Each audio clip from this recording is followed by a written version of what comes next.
Hell of a thing. Remember the newspaper that got raided and the police chief who was involved? Well, we have emails now showing that this chief actually had a motive and was searching for ways to legally raid a newspaper. Let me remind you of the video. Okay. These individuals executed a search warrant in a place called Marion County. This was against the newspaper. Obviously, it created significant outrage. Let me remind everyone, they also went into the owner's home, an elderly woman. She died. She died right after that happened. She was telling them, get out of her home. She passed away. According to the son, they killed her, and I agree. Let's put him up full mass.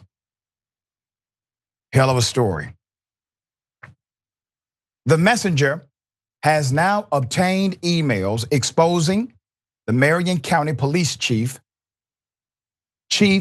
Gideon Cody, for trying to invent, create, make up justification for raiding the local newspaper. Gideon was also under investigation by the Marion County Record over sexual misconduct claims.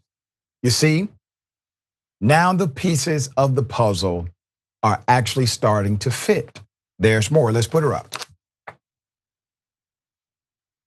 According to the Marion County Record, the owners were raided over a tip, allegedly, that the newspaper was going to write about a local restaurant owner, Kari Newell, who was accused of having a DUI and driving without a license. I said on day one, that doesn't make sense for them to do all of this based on that story, okay?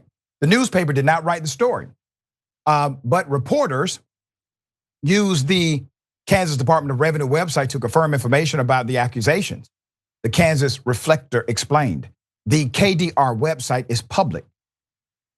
Newell later acknowledged the accuracy of the information and said she understood that coming forward with allegations about it might expose the information rather than preserve its confidentiality. All of this is above board. Let's put up the picture. The reporter then told police about the allegations they had received. They did not seek out the information. It was merely sent to them along with Marion Vice Mayor Ruth Herbal, who was also raided, ladies and gentlemen. The police chief claimed that they believed the reporters were engaged in criminal behavior based on a tip. That criminal behavior, he alleged, was obtaining the information from the KDR website he claimed was unauthorized and illegal. According to the documents obtained, Chief Cody was searching for ways to allege wire fraud among the crimes committed for the information. In an email to Marion County lawyer Joel Insee titled Crimes ? Chief Cody poses a question. If the paper violated the Driver Privacy Protection Act, DPPA, by looking up the information, the federal law governs the release of DMV records. Quote, he told Insee, the attorney, that his understanding is that the DPPA establishes guidelines and restrictions on the release, use, and disclosure of personal information collected by DMVs, including driver's license and motor vehicle records.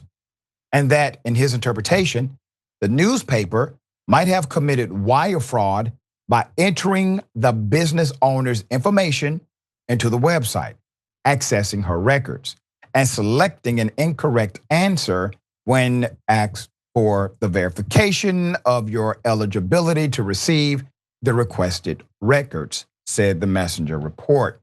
Obtaining a DMV report by falsely clicking on a reason for download, especially if done with the intent to deceive or defraud, could potentially be considered a form of wire fraud. Cody continues, according to the report, the raid happened 3 days later The Kansas Department of Revenue released a statement after the raid saying it is not illegal to access records on their website.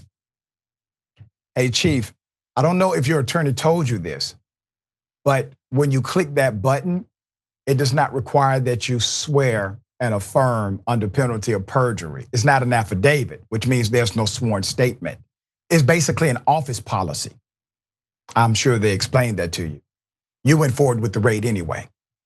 Jackson, as you know, this was a hell of a story.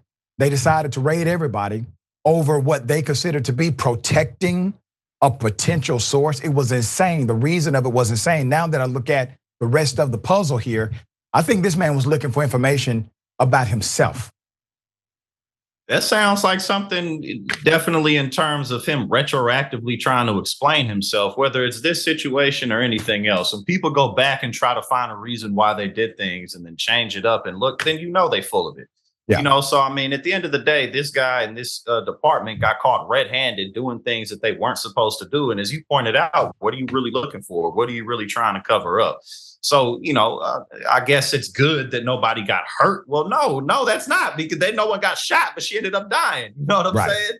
So like, right. I almost was ready to give a little bit of credence to that, but for what? So this just is a big mess, and we got to get to the bottom of it at the end of the day. So that's right. And I've heard people proclaim the, let's say, political affiliation of the owner or the reporters. Let me say this very clearly. I don't give a damn about their political affiliation. I don't care if they're conservative. I don't care if they're liberal. What happened to them was wrong. And them being raided was illegal. And what this chief did is corrupt. I do not call balls and strikes based on the political affiliation of one person or the other. All right, we will update that story as it develops.